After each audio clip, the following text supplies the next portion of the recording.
Now this week's episode is going to have a lot of my face and me talking, so if that's not your sort of thing, the too long didn't read version is that my first impressions of this town are it's great and the journey here was horrible. Thanks for watching, see you next week, please do subscribe. Change of scene for the next few weeks, come to a new location, come to a new beach, come to a new town.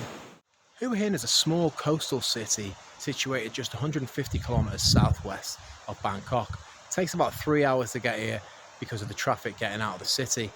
Now there is plenty to do here despite the fact that according to 2019 figures released by the government, the population of the area is just 46,000 people. This week's video is about my first impressions and the journey to get here. In terms of coming here from Samui, you're talking about a 12-hour journey door to door. Now I could have drove myself, but I wanted to enjoy the experience, and so my preference would have been to take a boat straight to the mainland in Suratani and then take either a train or a bus the rest of the way to Hua Hin. But when I was trying to organise that, people kept on, Thai people even trying to sell the tickets and stuff, basically trying to talk me out of doing it and saying it was not a wise move, and a lot of the trains wouldn't be running at usual times, and there'd be all sorts, they didn't know what the rules were when they'd be running. So I was suggested to get the Lompraya ferry, which involves a boat to Koh Phangan, then Koh Tao, then Chompon. It's about 4.5 hours on a boat, and then a 5-hour bus journey to Hua Hin. Now Lompraya is a company I've used many times in the past. Pretty much any time I used to travel between Phuket and Samui, I used the Lompraya service. Very reliable. The price for that journey is 1,400 baht. Pick you up from your hotel, take you to the pier in Samui, and then drop you off in town in Hua Hin.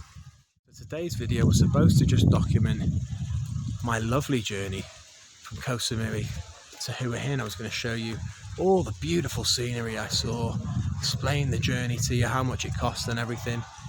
And then here's what I got done. Hello and welcome back to Koh Samui. You're on a Thairish Sun. We're starting today in the north of the island at the Lompraya pier because I'm getting out of here. So my day started around 4 o'clock in the morning. Woke up at 4, couldn't go back to sleep. Was due to be picked up at 6:30, so at 6 I got up, had a cup of tea, and then they got lost trying to find my place, so it was well after 7 by the time they picked me up. Doesn't really make any difference as the boat leaves at 8, regardless of what time you get here. So now I'm just waiting at the pier. We haven't started to board just yet. Bit of a storm brewing by the looks of things.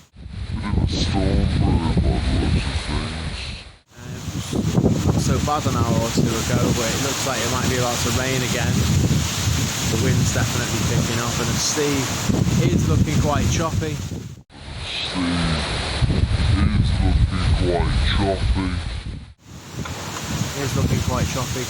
So I've taken 2 seasickness tablets, I've taken a paracetamol. I'm knackered, I'm hoping I can get sleep most of the journey, to be honest with you. But let's see. There's actually a few tourists here, as you can see, travelling. So some of these guys are just going to Koh Phangan, others will be going to Koh Tao. So they're saying because of the choppy sea, they're going to leave half an hour late. 8:30 instead of 8. I'm not sure. Oh, I'm not sure, sorry.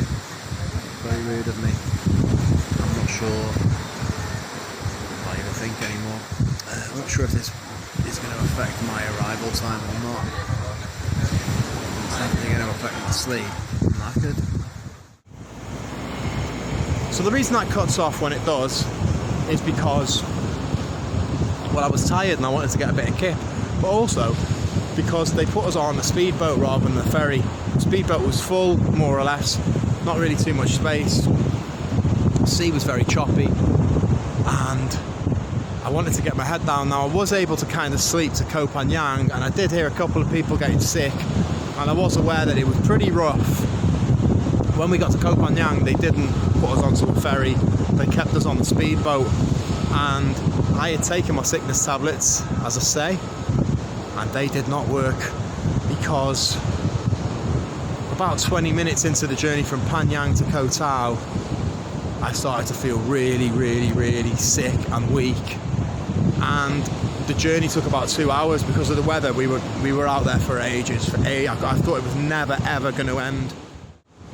I'm not exaggerating. So they had everything tarped off so that you shouldn't get wet. I was absolutely soaking. Everyone must have been. I mean, I was soaking. I was wearing a big jumper. My t-shirt underneath it was wet. Everything was wet. Now, I was trying to sleep and just keep my eyes closed, and I was getting sick into a bag all the time, so I didn't look about much. And I kept thinking, how are we getting wet when everything stopped? Anyway, at one point I looked up. I'm not kidding you. We must have been in the valley of a wave. And I looked up and all I could see was sea. All I could see was, it was so high. And I was just like, if that crashes on us, we're goners. Sometimes we'd fly over a wave and it felt like we were, you know what I mean? It felt like we were coming down for 3 or 4 seconds and then bang, you'd land. It was a rough crossing, man. Getting the camera out and making a video, I was struggling to keep my head up. I kept headbutting my own hand. I felt dead weak, my whole body was shaking, I was soaking wet. And there was just nothing I could do. There's nowhere you could go. Just got to sit there, suck it up. So the time came when we should have been there, and we were nowhere near. We were just nowhere near. And embarrassingly, I seem to have took it worse than anyone else. Bit of work going on there. I seem to have taken it worse than anyone else, because once we got there, a lot of people just hopped up and started getting off. I could barely stand. I was in a bad way.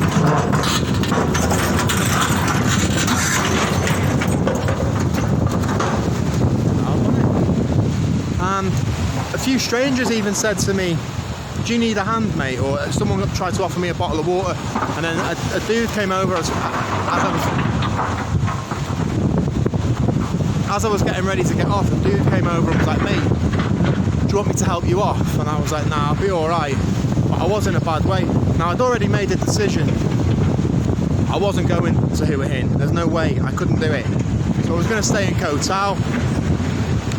But when I started walking off the pier, I realised there was all sorts of QR codes and apps and... I realised there was all sorts of stuff you had to do to actually get onto the island. I didn't have anything booked. The people here were expecting me. I'd already got my hotel and my motorbike and that. I thought, I'll just suck it up and get on. At least now it's a ferry, it's got a shop, it's got a toilet and that. It was still pretty bad. It was still pretty bad. It's about 2.5 hours more. I think that's right. About 2 hours. I had to go to the toilet at one point, and it was one of them. And then the toilet was sideways, so while you're in the toilet, you were like this the whole time. Ooh. It was a bad journey. The bus bit was fine. Fantastic. They had no one behind me, no one beside me. I reclined back, pushed out some serious Z's or Z's, and then when I got to Hua Hin, it was, so when I got to Hua Hin, let's talk about that. When I got here, I got off the bus. I've never gotten off a bus before in Thailand where there wasn't a bunch of taxi drivers aggressively trying to get you in to overcharge you, because they know you're desperate, you've had a long journey, you've got a load of bags with you, what are you going to do? On this occasion, me and a couple of people that got out at Hua Hin, there was only 3 or 4 of us, we all sort of stood there like, now what? Finally a tuk-tuk came, and I gave it one of them, and they just kept going, so I was like, oh. So I downloaded Grab, and Grab is like the Thai version of Uber, except you don't have to give your bank details and everything, you can just pay them in cash. So 30 seconds later, someone had picked me up, and they took me to my hotel for 80 baht. It's like €2, and my hotel was about 3.5 kilometres away, I guess. Jeez, that was sore. I'd been up since 4 AM. I'd spent 12 hours on the road, and all I'd had all day was 1 cup of tea at my house and 1 cup of tea at a petrol station about 2 hours outside of Hua Hin. I was ravo, I was weak, I was sick. I didn't know where to go, I didn't know anything. But even though I was hungry and tired and sick, I was still able to see that my apartment was nice, the view was really good, the city seemed really clean. First impressions are important, they say, and my first impressions of Hua Hin have been fantastic. If you do like cities, if you like high rises, I'm saying on the 26th floor where I am, I've got a phenomenal view. It has that city vibe, but it also has that cha-cha, sabai, Thai feel. There's lots of people, it's encouraging. People out doing shopping and that, but it's not like hustle and bustle. This is the kind of city I like. Like I say, first impressions are fantastic. No beeping horns, no people trying to push things on you. You not have someone every 2 seconds, tuk, taxi. It's very, very, very laid back. Now, I don't know if it was this laid back and easy to walk around before all the troubles that we've had. This is first impressions, remember. This place is also cheaper than Koh Samui from what I'm seeing so far. I went to play snooker. Snooker table in a private room with aircon for €3 an hour. Been eating my lunch at a place called The Baguette, and cakes are 20-30 baht cheaper, rolls are 20-30 baht cheaper compared to Koh Samui. Came here for lunch yesterday, got a scone, chicken baguette and a bottle of water for 103 baht. It's like €2.50, it's crazy. So I've just come back to get a ham baguette, chicken baguette and a takeaway soup. Unfortunately for me, they're about to close for 2 weeks. Won't reopen again until the 15th of December. One of them bad boys yesterday, they heated it up for me, gave me some butter with it, 30 baht. Again, the size of that rum and raisin cake for 75 baht. It's not even €2. Chocolate butter cake, just over €2. Fantastic value. Cakes here, pies, croissants.